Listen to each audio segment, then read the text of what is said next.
हाय, म कता हिँडेको भन्ने चाहिँ मलाई आफै पनि थाहा छैन। 4-5 घन्टा चाहिँ नि समय बिताउनु थियो। यो कोलाहल भन्दा अलि टाढा कतै एकान्त पाइए लागे भन्ने हिसाबले चाहिँ यो धरानको के भन्छ मङ्गलबारे बजारभन्दा पश्चिम खोला कटेर यो के भन्छ सर्दु कि सेउती हो मै कन्फ्युज भयो। खोला कटेर खोला पनि पार गरेर उकालो लाग्दैछ। यो बाटो कहाँ जान्छ कहाँ पुग्छ भन्ने चाहिँ मलाई त्यति ज्ञान छैन। अझै लगभग समय पर्याप्त भएकोले 1-1.5 घन्टा जति चाहिँ अझै हिँड्न पर्ला कि भन्ने हिसाबले हिँड्दैछु।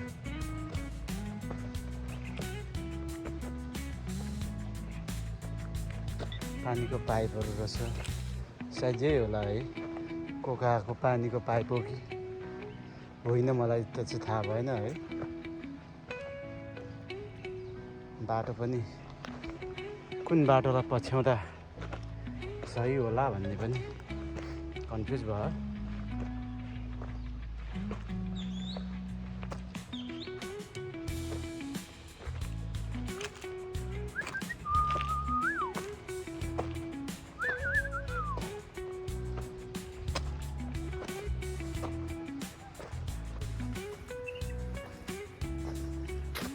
कस्तो रमाइलो बस्ती पो रहेछ।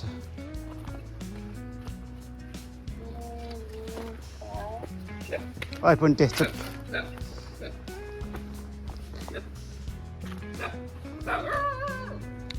हाय हाय हाय हाय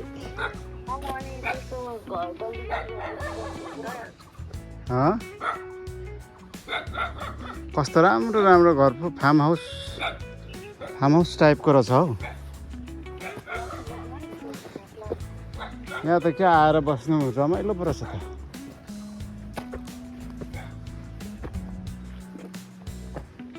रोड चाहिँ यतादेखि घुमेर आएको रहेछ।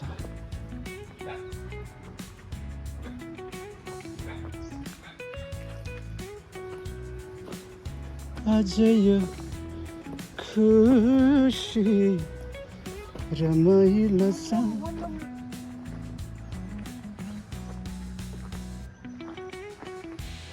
कस्तो रमाइलो ठाउँ पो छ त।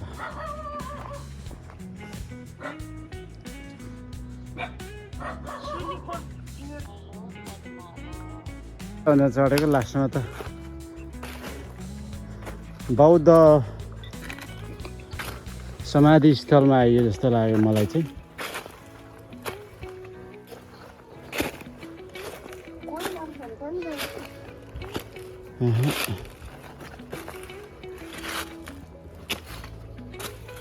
समाधि स्थल नै हो।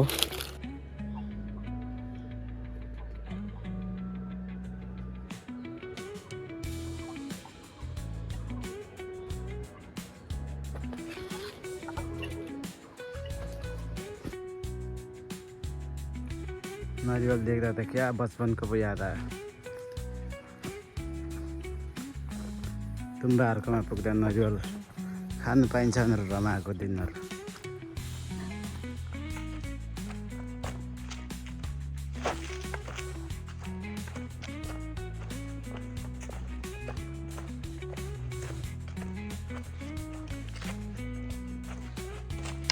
पसिना झर्दै तर 4 दिनको बाटो कटारी बजार।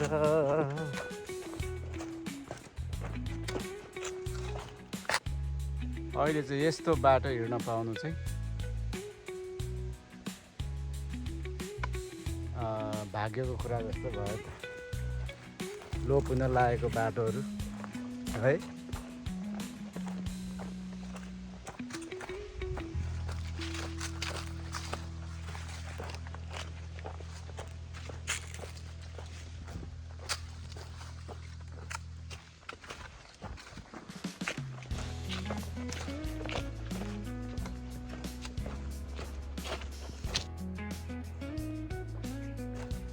यो बाटो मेरो हो कि म यो बाटोको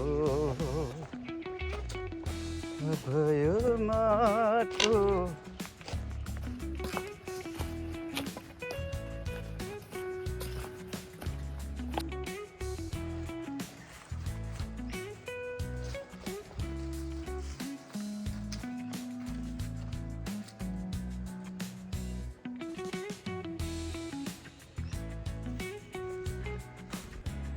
यो चाहिँ बाँसुरी बनाउने बाँस हो क्या हो मसिनो मसिनो चट्टा चट्टा परेको मैले बाँच्नै नसकेको हो कि बाँसुरी बाँस हो यो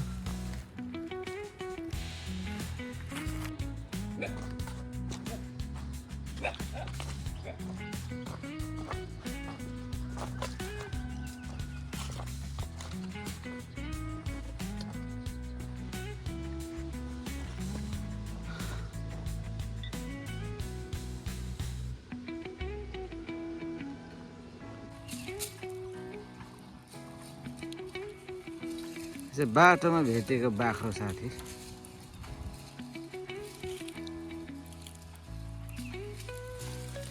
यिनीहरूलाई मजा छ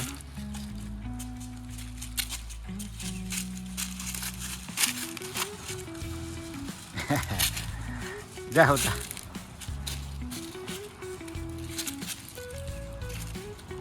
म चाहिँ धरान बजारभन्दा केही मासतिर छु जङ्गलतिर बाख्राहरू चल्दैछन् अनि ओइ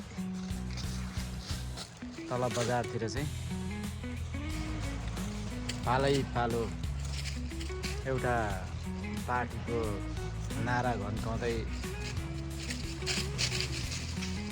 एउटा टेम्पो गाडी कुदेर जान्छ फेरि अर्को गाडी आउँदो रहेछ है सरासर तिहार जस्तो पनि लाग्दो रहेछ त्यसपछि फेरि चाहिँ सब्जीको त्यो पोका बनाएर बेच्ने गाडी आउँदो रहेछ है अनि त्यो सुन्दा पनि नेताहरूकै लागि ल है ल आयो आयो आयो आयो गगन आयो प्रचण्ड आयो शेरबहादुर आयो भने जस्तो सुनिँदो रहेछ 100 रुपियाँ पोका भन्दा आउँदा यो त सब्जीको रहेछ जस्तो लाग्दो रहेछ नत्र नेताहरूको प्रचार प्रसार पनि ल आयो आयो सस्तो सस्तो पोकाको 100 रुपियाँ मात्रै भनेर नेताहरूलाई पनि बेच्न थालेको जस्तो सुन्ने रहेछ कि यहाँ जङ्गलबाट चाहिँ त्यसले चाहिँ यो घाँस खान खोज्दै थियो अघि भेटेन म यसलाई सहयोग गरिदिनु पर्यो खान्छ खाँदैन आइज ल खाने चाहिँ होइन रहेछ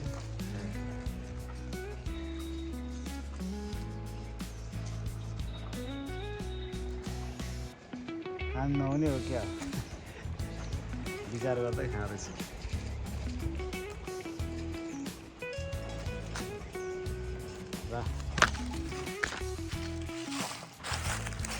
म चाहिँ लागेँ अब बाख्राहरू चाहिँ चढ्दैछन् जङ्गलमा यो चाहिँ उनीहरूको